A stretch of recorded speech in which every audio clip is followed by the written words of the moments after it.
dernière édition de Métro News pour cette semaine. Madame, Monsieur, bonsoir. Bienvenue à notre rendez-vous d'actualité. Voici les titres qui dominent l'actualité de ce vendredi 16 mai 2025.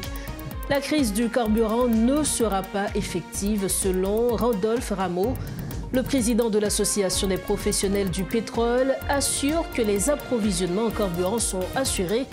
Toutefois, il exprime des positions nuancées concernant l'impact de l'insécurité sur l'alimentation des pompes à essence.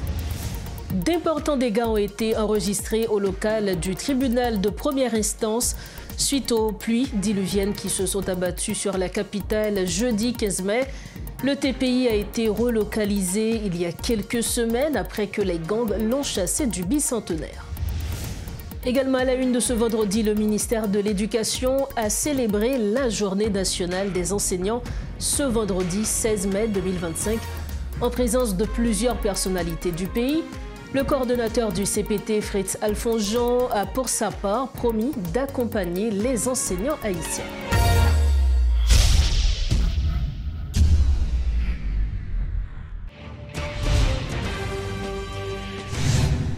Bienvenue à tous au développement des titres de l'actualité. On démarre donc ce journal par le dossier du carburant. Il n'y a pas de risque de rareté sur le marché haïtien actuellement, selon Rodolphe Rameau. Le président de l'Association des professionnels du pétrole assure que les approvisionnements en carburant sont assurés.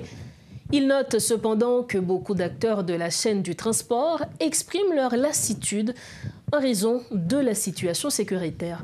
Les explications du président de l'AP, Rodolphe Rameau. Que la note de la PPE a créé un vent de panique au niveau de la distribution des produits pétroliers. Je peux vous assurer que ça n'était pas l'intention de l'association. Et si vous voulez savoir en fait s'il y a eu une réponse des autorités, je peux vous confirmer que les autorités sont concernées pour la tenue de la correspondance. Et je pense que dans les jours qui viennent, on devrait avoir un dialogue beaucoup plus important, quoique nous ayons déjà initié un dialogue. Maintenant, la deuxième partie de la question, en fait, je voudrais quand même rassurer, parce que si j'aurais aimé que les téléspectateurs et les auditeurs retiennent que je confirme que pas de problème gaz dans le pays. Il n'y a pas de problème en ce qui a trait à l'inventaire vareux. Tous les acteurs qui fonctionnent à vareux ont un inventaire assez solide. Il n'y a pas de souci à ce sujet. On ne prévoit pas de pénurie dans les jours qui viennent. Mais cependant, il y avait quand même le spectre. Il y a quand même le spectre d'une paralysie qui se dessinait à l'horizon. Et nous autres, en tant que partenaires de l'État, nous avions en fait, en notre qualité d'institution responsable, d'attirer l'attention des autorités sur ce que nous voyons se dessiner à l'horizon. Ça veut dire tout, si il y a sécurité sur toute route, pas gagner poste de péage encore, que moi qui coûtait des sommes faramineuses, d'après données m'entendez 20 000 gouttes pour tel bagage, 50 000 gouttes parfois, au total quelques 600 000 gouttes qu'on a joint des gangs. Si il y a sécurité sur route, donc souci que nous gagnons aujourd'hui, nous pas gagner. Écoute, nous sommes à la recherche uniquement d'une certaine sécurisation dans la distribution des produits pétroliers. Bon, au fait que cette machine-là, Wendell, moi-même, ça va dire là, il arrive dans les oreilles, moi-même, j'ai. Moi, je connais qu'il y a des gens qui viennent dans la compagnie qui disent que peut-être qu'on a payé 15 000 gouttes, 20 000 gouttes, 25 000 gouttes, qu'on a payé 50 000 gouttes pour qu'un camion quitte Varou. Mais écoutez, soyons logiques. Si un camion a quitté Varou pour payer 50 000 gouttes, si il y a 100 camions qui quittent Varou, combien il fait? Maintenant, si un camion paye 50 000 gouttes pour quitter Varou, pour aller dans le nord, et puis il fait face à 5-6 postes de péage, côté l'accumulation l'autre 40 000 gouttes encore. Donc, le produit est arrivé à destination. Distributeur, il n'est pas en mesure de revendre à prix que l'État suggéré. Donc, est-ce que, même pas qu'on est-ce que, et si on se demande sincèrement, moi, regrette oui, que ça a créé, ça a suscité un tollé au niveau des médias, etc. Mais le seul souci qu'on avait, c'était de sensibiliser les autorités pour que mon bagage qui fait, parce que il aller, la détériorer, il était sorti dans 10 gouttes, passé dans 15 gouttes, il vient dans 25 gouttes, il vient dans 50 gouttes, et puis maintenant, transporter au pas, il continue à aller encore dans la ville de profession. Ils cherchent un bon artifice pour faire secteur marché, ils transportent des produits par barge. Barge là, vient sujet à des rançonnements également. Donc, toute route qu'on fait, et vous êtes pratiquement encerclé. Donc, que ce soit que mon cas transporté par barge, qui sont une alternative pour contourner certains points de péage, mais même là, mais à tout, pas contrôler encore, parce que, écoutez, il y a tout partout. Il faut quand même que mon bagage qui dit au niveau de l'État pour rendre la distribution beaucoup plus potable. Sinon, écoute, la tombe de pop poil. Je crois que c'est une attitude responsable et je me réjouis que les autorités aient pris en fait notre alerte au sérieux, mais loin de là, je dois rassurer tous les consommateurs que ce n'est pas une alerte qui vise à créer la panique. Il n'y a aucune raison pour que, en cas de paniquer, charger gaz, il y a des commandes en cours au moment où nous parlons, on vient de recevoir un bateau, donc ça ne devrait pas être un souci. Il y a tout le monde qui était tête frette, pas de problème gaz. Le président de l'Association des professionnels du pétrole, Randolph Rameau, juge légitime la demande d'une répercussion à la baisse en Haïti par les syndicalistes du secteur des transports. Il affirme qu'il appuiera une telle demande dès que la situation sécuritaire permettra de transporter le carburant en Haïti sans entrave. Écoutons à nouveau Randolph Rameau, président de l'AP. Ma PC est très honnête, je pense que le souci des syndicalistes est légitime. Et m'a dit sans embâche, sans langue de bois, le prix a chuté sur le marché international. Il aurait dû se refléter naturellement au niveau de la distribution à la pompe. Mais alors, m'a mis en nuance, ça m'a dit à tout, parce que il y a des éléments qu'ils ne détiennent pas et qui causent que l'IPA reflété à la pompe. C'est que d'abord dit au début de l'émission que le fait qu'il y a eu des bateaux à essuyer des tirs dans la rade de Port-au-Prince, il y a eu une panique au niveau des traders parce que ça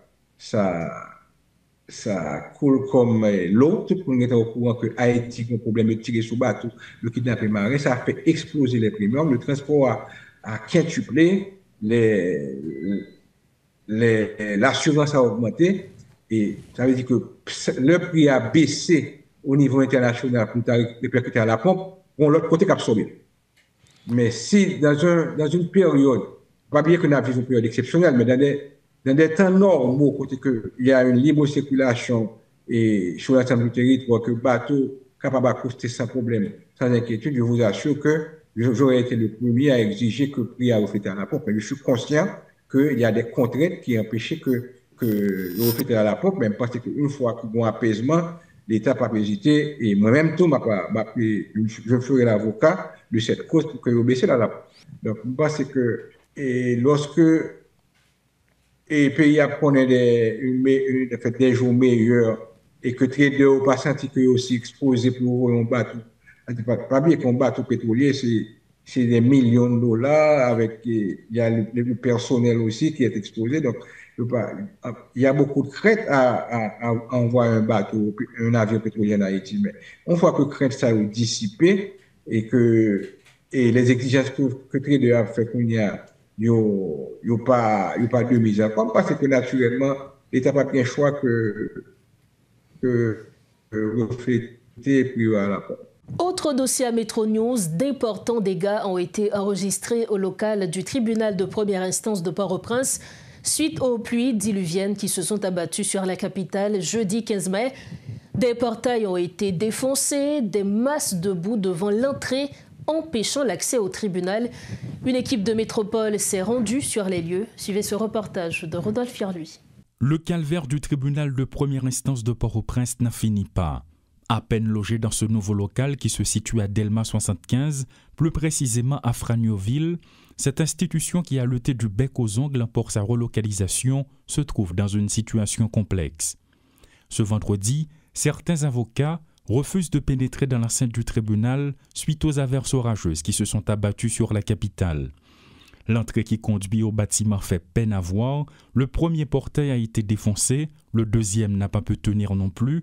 Il ne s'agit pas de l'œuvre de l'insécurité ou des actes de cambriolage. Un ravin débordé est à l'origine. Le doyen du tribunal de première instance de Port-au-Prince, Maître Bernard Saint-Ville, est présent sur la cour de l'institution en train de passer des coups de fil à un juge de paix pour venir faire des constats. Mais en attendant, il refuse de faire des déclarations. Après les pluies diluviennes qui se sont abattues sur la capitale dans la nuit du 15 mai 2025, il faut dire que d'importants dégâts ont été enregistrés au parquet de Port-au-Prince après avoir lutté pour avoir un nouveau local. Donc finalement, on croyait que le calvaire du tribunal de première instance de Port-au-Prince avait pris fin, mais il faut croire que c'est loin d'être le cas. Selon la réalité, il y a lieu de se questionner. De nombreux avocats sont sur place, ils ont constaté les dégâts et certains d'entre eux, sous couvert de l'anonymat, se sentent indignés par cette réalité. Déjà, il y avait des voix qui commençaient à s'élever pour dire que ce local n'est pas approprié pour le tribunal de première instance de Port-au-Prince, le parquet de Port-au-Prince, mais malgré tout, le tribunal a pris siège. Donc maintenant, voilà la réalité. Donc il faut croire qu'après avoir laissé son ancien local pour des raisons d'insécurité, maintenant, est-ce qu'on va entreprendre des démarches administratives pour donner un nouveau local au tribunal de première instance ou il va y avoir des travaux de réaménagement? C'est là la grande question. Claude Désir et Rodolphe Pierre-Louis pour Télémétropole.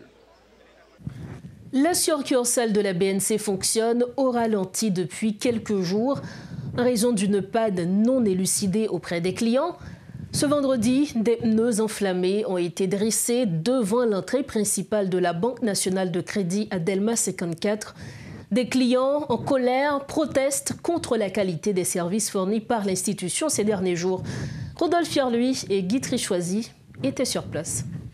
Il s'agit d'une situation qui soulève de nombreuses questions au sein de la capitale. La succursale qui se trouve à Delma 54, la succursale de la Banque nationale de crédit depuis un certain temps, confronte un certain problème. S'agit-il d'un problème technique? Jusqu'à présent, c'est une question qui reste pendante.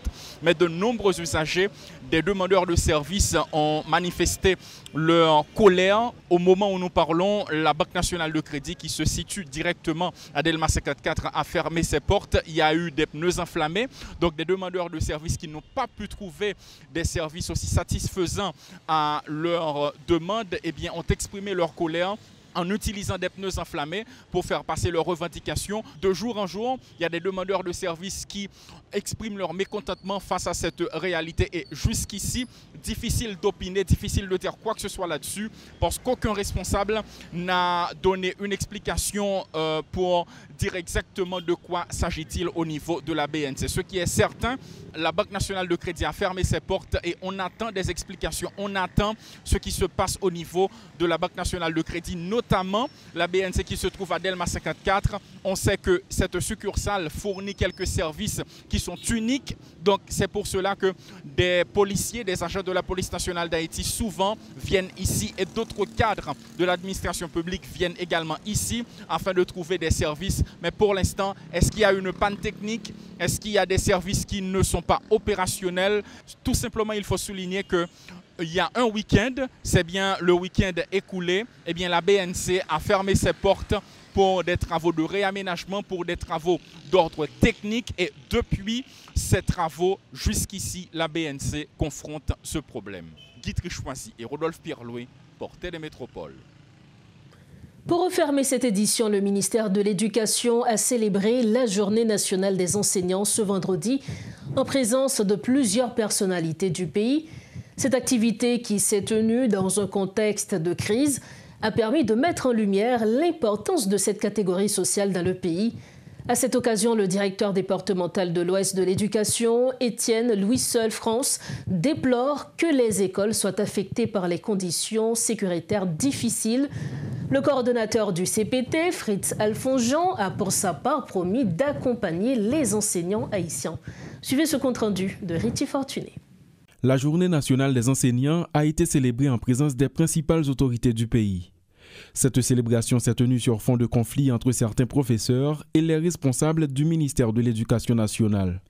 Difficile de parler de cette journée sans prendre en compte cette réalité marquée également par les problèmes d'une partie du personnel éducatif des établissements fermés ou déplacés. Le directeur départemental de l'éducation de l'Ouest, Étienne Russell-France, fait le point. Beaucoup de nos établissements scolaires ne parviennent plus à fonctionner normalement ou sont obligés de fermer leurs portes. 2. La précarité. Nos enseignants qui ne peuvent plus répondre à leurs besoins primaires à cause de l'inflation. 3. L'exode. Nos cerveaux qui fuient vers d'autres cieux. 4. Le découragement. Cette flamme pédagogique qui vacille et trébuche dans l'oubli. 5. L'improvisation. Des cours donnés sans manuel ni matériel pédagogique. Au même titre que les autres catégories sociales, les enseignants sont également victimes de l'insécurité et du climat de terreur qui règne au sein de la société. Se montrant conscient du rôle des éducateurs dans la société haïtienne, le ministre de l'Éducation nationale a dans son discours fait des annonces en leur faveur.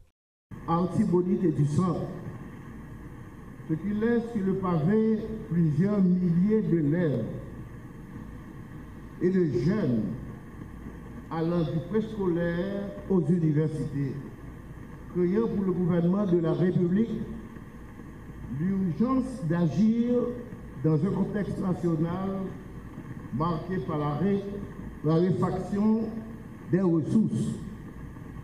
En effet, les autorités nationales, tant du Conseil présidentiel de transition que du gouvernement, ne peuvent pas se permettre le luxe de laisser fermer les écoles. Voilà pourquoi elles ont été contraintes de libérer des fonds additionnels qui n'avaient pas été prévus dans le budget pour répondre à ces urgences. Donc vous comprenez automatiquement que l'école haïtienne est comme prisonnière. Et elle est prisonnière de cet ordre de désordre et de chaos. À côté de l'insécurité, le sort des enseignants est aussi une préoccupation des autorités, précise le coordonnateur du Conseil présidentiel de transition. Fritz-Alphonse Jean fait le point sur les dispositions prises par le gouvernement dans le cadre du budget rectificatif en vue d'accompagner cette catégorie sociale. Je voulais vous dire qu'il est réservé pour nous réunir toutes catégories confondues, gardiennes et gardiens de notre histoire de peuple, de notre culture, concepteurs et bâtisseurs, en première ligne de notre demain, de notre avenir, ce futur que nous attendons tous. Chers enseignants, chères enseignantes, vos cris et vos légitimes revendications parviennent aux oreilles de nous tous et de nous toutes. Nous comprenons que vous en avez assez, que vous avez assez enduré, assez souffert. Le pays, comme vient de le dire le ministre de l'Éducation, est vôtre. Le CPT et le gouvernement feront mieux pour manifester, ou bien pour vous manifester, leur compréhension de vos déboires et de vos difficultés. La journée de célébration des enseignants s'est déroulée, mais les principales revendications des professeurs demeurent. Les décideurs ont promis de les accompagner, mais toujours est-il, les professeurs restent sceptiques et disent attendre des mesures concrètes. Nous arrivons au terme de cette édition de Métro News. Avant de partir, le rappel des principaux titres à la une. La crise du carburant ne sera pas effective, selon Randolph Rameau. Le président de l'Association des professionnels du pétrole assure que les approvisionnements en carburant sont assurés. Toutefois, il exprime des positions nuancées concernant l'impact de l'insécurité sur l'alimentation des pompes à essence. D'importants dégâts ont été enregistrés au local du tribunal de première instance suite aux pluies diluviennes qui se sont abattues sur la capitale jeudi 15 mai. Le TPI a été relocalisé il y a quelques semaines après que les gangs l'ont chassé du bicentenaire. Et puis le ministère de l'Éducation a célébré la Journée nationale des enseignants ce vendredi 16 mai 2025 en présence de plusieurs personnalités du pays. Le coordonnateur du CPT, Fritz-Alphonse Jean, a pour sa part promis d'accompagner les enseignants haïtiens. C'est sur ces éléments que nous refermons la toute dernière édition de Métro News pour cette semaine. Merci infiniment d'avoir été avec nous. Un grand merci également à toute l'équipe de Métropole ayant rendu possible cette édition. C'est le week-end, profitez bien de la vie et surtout rejoignez-nous sains et saufs lundi prochain, toujours sur Métropole. Bonsoir.